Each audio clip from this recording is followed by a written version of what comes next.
So when I was in like 2nd grade, we played a game of Heads Up 7 Up. I had my head down. I don't know if those of you who don't know what Heads Up 7 Up is. Apparently there are people who don't know it, but what you do is you are at a desk, you put your head down, you put your thumb up, and there are 7 people who are the chosen ones. You always wanted to be the chosen one, and so there are 7 people who are the chosen ones, and those people go around and they touch someone's thumb. They go to the front of the class, and then everybody puts their heads up. Everybody who got their thumb touched had to guess who touched their thumb.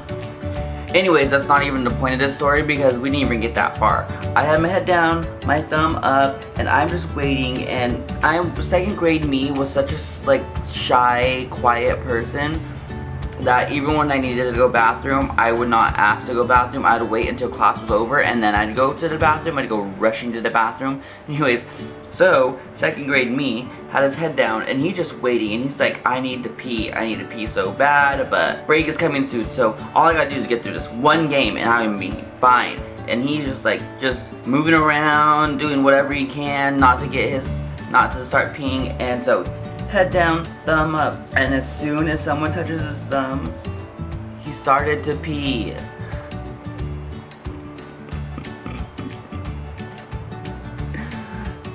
And that is probably where my awkwardness and my like self-consciousness and all my weirdness came from, was the fact that 2nd grade me couldn't hold his pee in.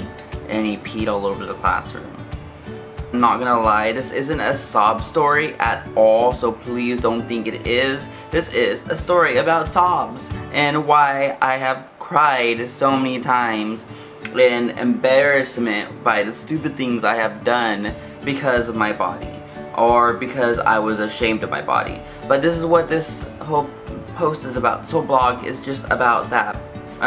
I have never been fat in any way, and I'm not gonna say that I've ever been pudgy or fat or discriminated against because of that, because I've not. And people who deal with weight issues, especially overweight issues, like, I sympathize with you so much, and I really do like understand that it's a bigger issue than what a lot of people see. So I'm not even going to touch that subject. That's not my subject to touch, and I'm just going to talk about me and talk about what I've dealt with growing up. And I think a lot of it was my own self-doubt and my own way I looked at myself, and I didn't realize that until very recently when I did start with Advocare, with this program that has changed my life in so many different ways.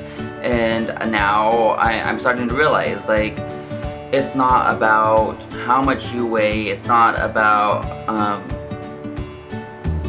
how active you are or unactive you are, it's not about what you can and can't do, because there's a lot of people in this world who have done so much and they never let their weight factor into that. So it's just about accepting yourself for who you are and building yourself to be a better person, whether it is to lose weight, whether it is to gain weight, whether it is to gain muscle, or just being able to go out to the beach with your shirt off. It's that simple. Just be you and be happy with who you are. And growing up, I've always felt so lanky and short, and I wasn't like everybody else who started to get taller and who were like growing the baby abs out of nowhere, and I'm just over here just like not doing any of that. I was just growing the baby fat even more, and I've never been the fat person, like I said.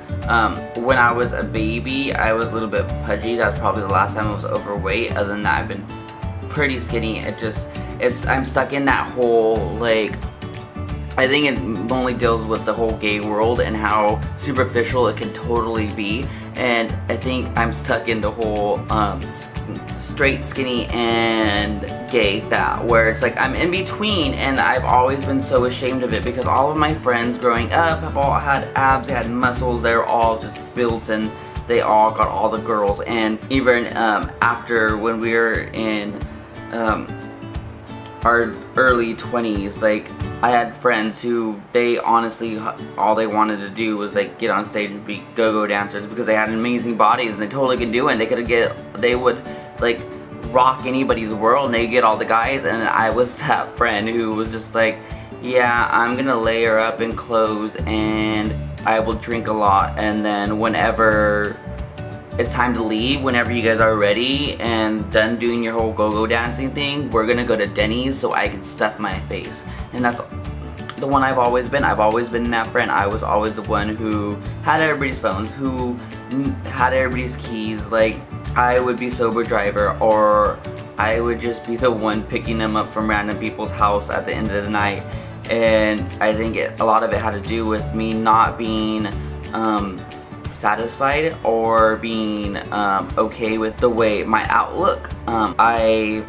I grew into my ears, if you haven't noticed. When I was young, when I was a little kid, my cousins would always, whenever they babysit me, they would get me onto the couch, and it was like 3-year-old Michael, and they would start flapping my ears, like, wait, flap your ears, and you can fly like Dumbo. And it took me a while to get over the fact that I have huge freaking ears. Now I have huge freaking ears, and they're pretty useless because I can't hear half the shit that people tell me, and I just nod along, and I'm just smiling. I'm really good at reading lips, so that's always a plus.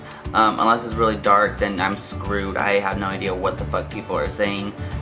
Which you would think bigger ears, I could hear more, but no, it doesn't work. I think in high school I listened to music a little too loud, and I always had my earphones in, and oh my gosh, you guys, I was like dressed in like dark clothes, and like I was baggy shirts and baggy pairs of pants, like 2 sizes too big, and I would always have my earphones in, and I had like red spiky hair. Like, I'm totally different than where I was before in high school, but it's not a bad thing, and it's not a better thing. I liked myself in high school. I was just unaware of the fact that I didn't like myself as much as I could have.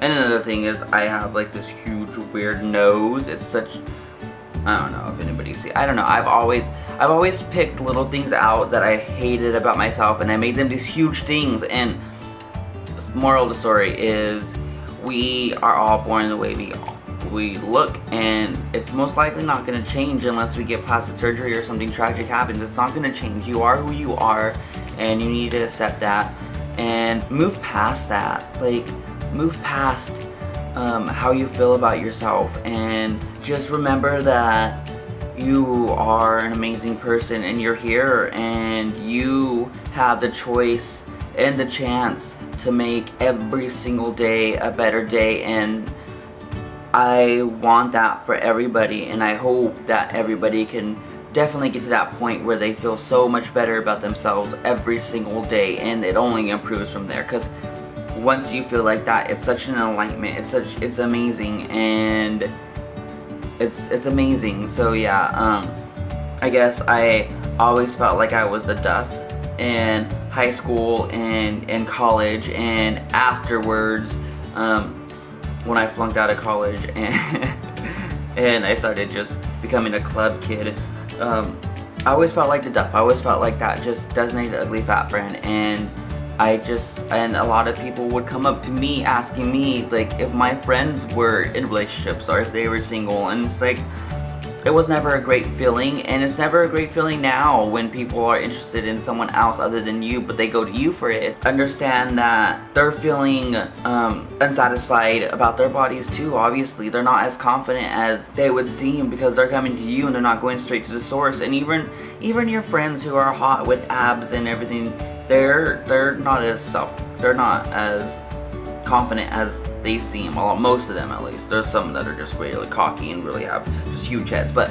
for the most part they're really insecure about themselves too. If you just get to know everybody around you, and understand that we are all the same. We are all insecure about something. There's something that we don't like about ourselves, and it's not about if you're skinny or if you're fat or if you're tall or if you're short or if you have abs or if you rather drink a 6-pack every day. There's always something that we do not like about ourselves, and I think if we go around and letting people know we like those qualities about them, and that's what makes them unique, and that's what makes them special, I think people would feel a lot better about themselves on a daily basis, and people will be able to accomplish so much more because they really do let that boundary just get in before them and really ruin a lot of potential that they could be having. So this is my little rant, my little blog about my past and where I'm at, and now I feel so much better about myself. I'm in San Diego and I can be a lot more active than I used to be, and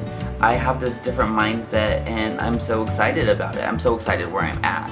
That's the video. That's all I have for you guys today. So thank you for listening, and like if you agree with me, and comment below if you have a story that you just feel needs to be shared. Comment below and let me know how you felt in high school, or if there was ever a time that you felt so insecure about yourself, but you are overcoming that, because I would love to hear other stories. I would love to hear what other people have gone through, and there's a lot of people who've gone through so much more than me. I don't personally, I will never ever feel like I'm a victim in anything at all.